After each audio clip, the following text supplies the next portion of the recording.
How did the Las Vegas Aces build their super team and land Candace Parker? The next Las Vegas Aces beat reporter Matthew Welter takes me through it all. I'm also joined by Kiri Oler to chat about her latest story on the WBL's Lisa Thomas.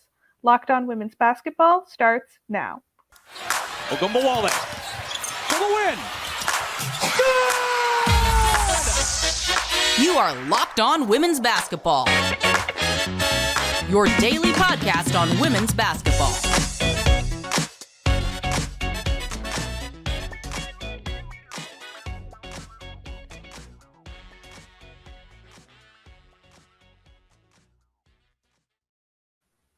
Hello and happy Friday. You are locked on to women's basketball. I'm Natalie Heavren and I'm a features writer and the Atlantic 10 beat reporter for The Next. Thanks for making Locked On Women's Basketball your first listen every day. And remember, Locked On Women's Basketball is free and available on all platforms, including YouTube. Today's episode is brought to you by LinkedIn. LinkedIn Jobs helps you find the qualified candidates you want to talk to faster. Post your job for free at linkedin.com/LockedOnNBA. Today we'll be breaking down the Las Vegas Aces, Candace Parker, and building a super team with Matthew Welter, as well as chatting with Kiri Oler about her latest story on Lisa Thomas and why she loves writing about the history of the game. Joining me today is the next Las Vegas Aces beat writer, Matthew Welter. Starting off, news that shook up the WNBA and created a new super team. Candace Parker signed with the Aces. So what does this mean for the reigning champions?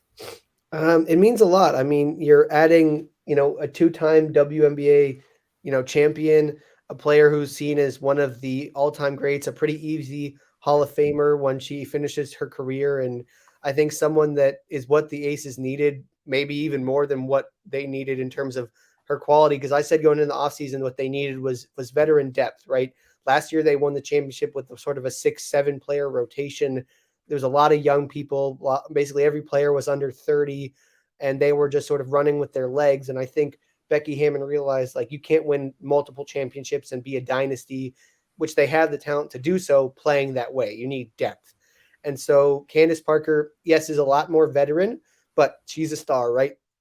2 championships, an MVP. She's played with a couple of these Aces players before, and Chelsea Gray and Raquana Williams. So she knows the people there. She's a West Coast kid, right? Played a long time with the Sparks on TV nowadays, on TNT, which is, does a lot of these games on NBA TV as well. And just someone who wants to be back closer to where her family is here on the West Coast. So I think it made perfect sense. And her basketball ability is so high, right? She's such a smart player. And it frees up the floor for the Aces. It allows A'ja Wilson to attack the basket and not be stuck with Kia Stokes on the floor, who doesn't need to be guarded at the three-point line. Candace Parker has the ability to knock down the outside shot. Candace Parker is an incredibly good passer. She's very smart, incredible basketball IQ, and it's only going to make the Aces a better team with her on the floor. And honestly, I mean, she's a superstar in this league. So you take a lineup that had, 4 or 5 All-Stars in it, and then you add another one, it's only going to make the team better. And what went into Parker signing with the Aces behind the scenes? I think a lot of it had to do with family, right? And she talks about it in her Instagram post that she put out saying that she was going to go to the Aces. She wants to be back with her family, back with, her 2 daughters, her 13-year-old Layla, who's now just starting high school. She wants to be able to go to her games. She wants to be a part of there for her son and for her wife. She put a lot of that aside when she went to Chicago to go home, to trace that championship for her hometown. Now she wants to go back to family, right? She's on, the back stretch of her career, getting up there in, her late 30s. And she understands, right? She wants to be with her family. She understands that's priority number 1. And then priority number 2 is always winning a championship. And this is an Aces team coming off a championship, last year, right? So it was very easy, closer to the West Coast where her family is, right? She started her family in LA when she was with the Sparks. Now a chance to be closer to them in Las Vegas, get to see her daughter grow up, be a part of her, watching her be there for her son growing up. And she's still getting a chance to compete for a championship at a high level. Obviously, the Aces are coming off their first championship in franchise history last year. It just seemed like a perfect fit for her.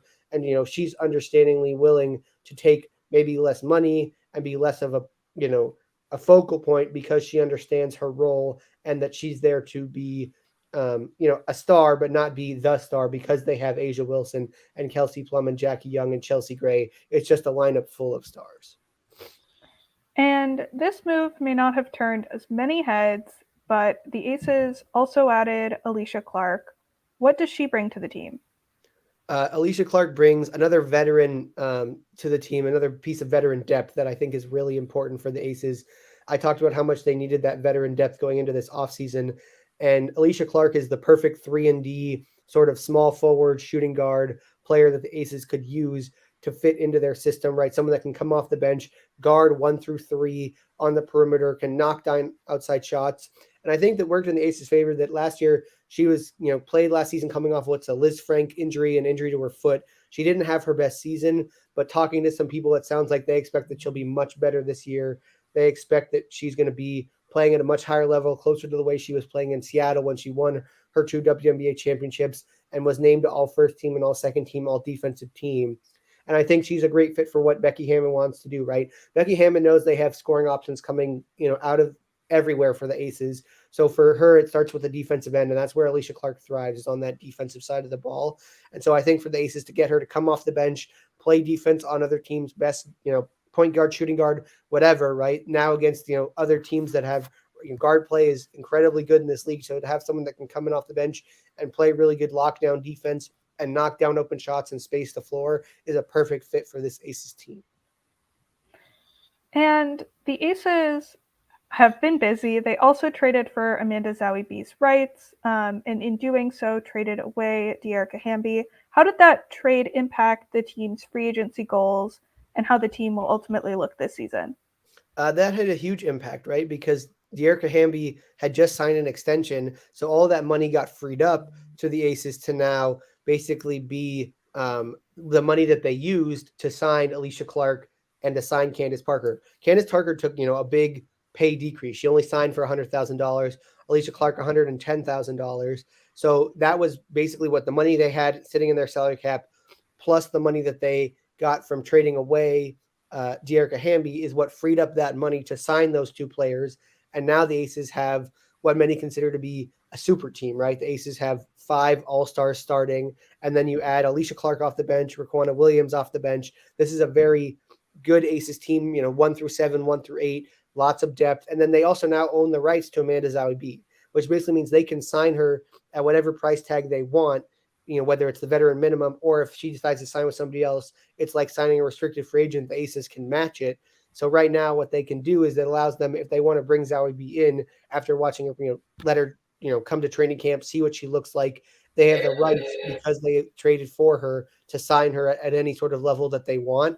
And Zahui-B has been a great player in the past, especially in that center spot. So we'll see how that plays out. But the trading of Dearica Hamby, it had its, it had some issues. Dearica Hamby came out on Instagram, said some things about the Aces organization, and there has been not a lot of talk about it since that has happened. We'll see as the league and the team address it as we get close to the season and people start having to actually, answer questions about it. But at the moment, there hasn't been a lot said about Dearica Hamby's accusations.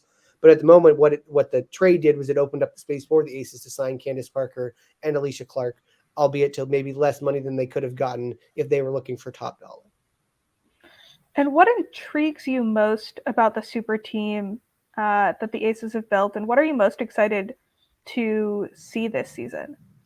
I think it's just how do Alysha Clark and Candace Parker, 2 people who have won multiple championships, how do they teach this Aces team that now most of the players on the roster have only 1 ring, teach them like, this is how you go about getting the second one, right? Because everyone talks about winning that first one. It's not easy, but going for another one is a lot more difficult because A, you've got a target on your back, and B, sometimes, you don't know how to get there. And now that you know how to get there, sometimes the bumps in the road are a little bit bigger. And so I think having a couple of players who have done it multiple times, and, players like Parker and Clark who have seen a lot in their careers, right? They're both in their 30s. They both played a lot of basketball in the WNBA. They've played with other superstars. Just how they fit in, I think they're both the kind of players that shouldn't have a problem fitting right into what Becky Hammon wants to do on both sides of the basketball, but just how they impact the team from, all different sorts, from chemistry to scoring on offense to playing defense to all the other things that go into being a basketball team. I think they're really going to be able to sort of play the same style of basketball with these different characters who add a little bit of different things than what they had last year. And what do you think the broader impacts of the Aces as a super team are on the WNBA as a whole? Well, I think we've seen it, right? Like the Aces went out and they became a super team, and now we've seen the Liberty become a super team, right? You have two teams with 4 or 5 all-stars on it, two teams that basically everyone in their, and you and I and their mother will say these two teams are going to be in the finals, and these are the two teams that are going to basically win the championship. And we've seen this happen in other sports, and then that's not always the case, right? Those teams don't always win the championship. But I think for the Aces right now, they're just trying to build a dynasty, right? The dynasty for a long time was Minnesota and the Sparks. And now it's the Aces trying to become a dynasty with a bunch of young players and then surrounding them with veterans like Parker and like Clark. And they just have the luxury of signing a couple of players, one of whom has been an MVP, one of whom's, a couple of times been on the all defensive team. Those are the kind of players you can draw, and for less salary than maybe they would have gotten at other places, because they understand that you're trying to go get a championship and they're on the back ends of their career and they're trying to get another one before they most likely retire. And your stars are the people in their mid to late 20s, and they're the ones who, need the spotlight more than you, who's already had it, already won the championships. And yes, you still deserve to be, Candace Parker is amazing. Alysha Clark is great, but they understand, like, this is A'ja Wilson's team. She's sort of the up and coming player in this league. Not up and coming. She's there. She's, a star, but this is her team. This is her franchise, and that they need to help this, team get to multiple championships and start to become this great dynasty that, they have that capability of being. And coming up next, we'll discuss Kiri Oler's latest story on the WBL's Lisa Thomas. Today's episode is brought to you by LinkedIn. As a small business owner or hiring manager, you know that success in 2023 all depends on the team members you surround yourself with. That's why you have to check out LinkedIn Jobs. With LinkedIn Jobs, you can hire qualified candidates more efficiently by matching open roles with people who have the skills, values, and experiences to help you achieve your goals. LinkedIn Jobs helps you quickly attract qualified candidates to your open jobs with targeting tools. They go beyond resume data by using insights from your job post, company, and their 875 million member profiles to put your post in front of the most qualified candidates. Identify the most qualified candidates on LinkedIn Jobs and connect with them fast and for free. LinkedIn Jobs makes it easy to screen and rate applicants based on your job qualifications, all on one platform. Hiring the right team members using LinkedIn Jobs is a great way to get a head start on achieving your 2023 goals and beyond. It's why small businesses rate LinkedIn Jobs number 1 in delivering quality hires versus leading competitors. LinkedIn Jobs helps you find the qualified candidates you want to talk to faster. Post your job for free at linkedin.com/lockedonnba.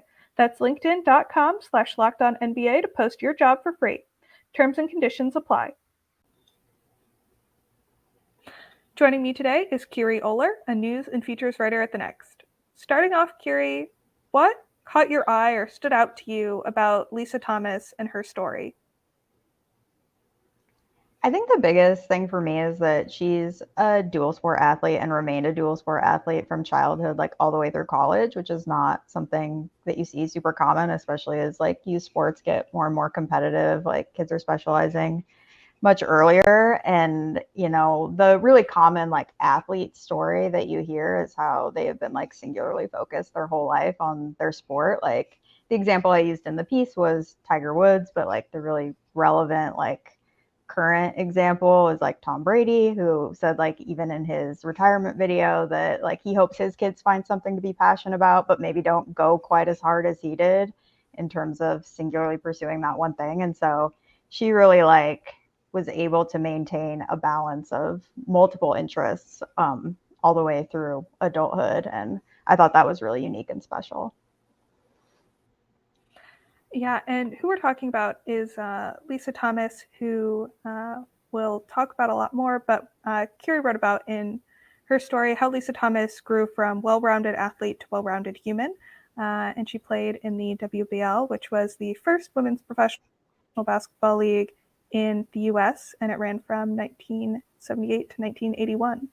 And one of the many parts that I loved about your story was the lead, "Cliches become cliches for a reason," like the "you never forget your first love" cliche. It may feel universal to the human experience, but for those who find they don't fit neatly into the box laid out for them by the universe, it may feel restrictive. Lisa Thomas has a first love and a second love and a third love, and she didn't want to forget any of them. And she doesn't want to forget any of them. So what were Lisa Thomas's 3 loves, and why were they all important to her? Yeah, I mean, I think the first one when she was a young child was tennis, and that was sort of her introduction to sports and where she learned that she really loved sports. And then later on, her tennis coach was also the basketball coach. So that's how she got introduced to basketball and fell in love with that as well. And then, studying in high school and college, like really had an aptitude for science. So that was the third love. And so she really excelled at that. And I think the big through line that she emphasized through all 3 of those is she viewed all of them as an exercise in problem solving. So on the tennis court, you're looking at the different angles that you need. And, similarly in basketball, trying to problem solve against the defense or against the offense, depending on which side you're on. And so that is really the lens that she viewed all 3 of those. And then I think all 3 of them, she also saw a need for women's role models in those sports. She growing up, she had some tennis role models because women's tennis was kind of leading the way in terms of women's sports, but she wanted to be that role model that she had in tennis, but on the basketball side. And then later on, working in science in a mostly male dominated field, wanted other women to be able to see women scientists. Yeah, when I got towards the end of your story and found out that she got a master's in biochemistry and then conducted medical research for 37 years and published 56 peer-reviewed journal articles. It's I want to be her when I grow up. And I think that was kind of her goal, was wanting to be what young girls and young women look up to. Mm-hmm. Your story also discussed the pros of being a multi-sport athlete. Can you talk about that more and why you chose to weave that into your story? Yeah, I think anytime we're looking at stories from the past, it's interesting to see how the lessons and the different challenges and obstacles that people were experiencing back then can apply to things that are going on today.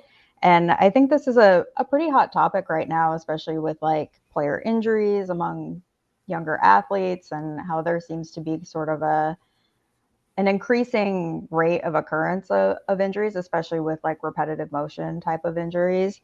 And so this is still a problem that you see people going through today. I mean, there's a quote in the piece from Gino Arama talking about UConn's injuries and how they've really been ravaged lately. And he sort of points to early specialization among youth athletes. And so I think when you can look at the past and sort of spin it forward to something that is still relevant today, I think that's an important thing to do. And then what lessons do you think that current athletes can take away from the Title IX era of athletes? I think it's just how important it is to do things even when you don't necessarily have a role model showing you the way to do it. They were the first group of women to really have the opportunity to play sports collegiately. A couple of these pieces that I've worked on now, both talked about how they didn't even consider playing sports in college because that wasn't a path that they had seen anyone else on. And so they hadn't considered it. And then Title IX happened and they had schools offering them scholarships. And they thought, well, hey, if I can keep playing this sport that I love, I'm going to go ahead and do that. So just because you can't see someone doing the thing that you want to do doesn't mean that you should still go do it. Yeah, the quote on that really stood out to me was when Lisa Thomas said, "The year I graduated, 75, was really the year that Title IX really came into being for college or for graduating seniors and college athletes." And went on to say how excited she was about recruitment letters from universities and never dreaming that would happen. So just, getting a recruitment letter was exciting for her, in addition to that moment really changing her life. getting a full 4-year scholarship to play tennis and basketball. What was your favorite tidbit or fact you learned during your Lisa Thomas research? I mean, I think just in general, like how connected everything is, and like this is sort of like why I like doing these types of stories and like digging into the past, because you realize how like things that are going on today, like what a straight line connection there is. So like, for example, she played for the Chicago Hustle, and there are all these links to like current present day Chicago basketball culture. Like one of her teammates went on to be president of the WNBA for a while. Her coach is the current head coach of the DePaul women's team, and their play-by-play announcer was the radio voice of the Sky for a really long time until he passed away recently. So there's all these connections to like present day Chicago basketball that I would not have predicted. Yeah, I think Chicago was definitely one of the most successful franchises, and to see all of the links coming together is really cool. One thing that stood out to me about Lisa Thomas was that she was planning to go to medical school, and then the WBL came up, and she decided to take that chance after being drafted by her hometown team. Mm-hmm. Coming up next, we'll discuss why Kiri loves writing about women's basketball history and what she's working on next.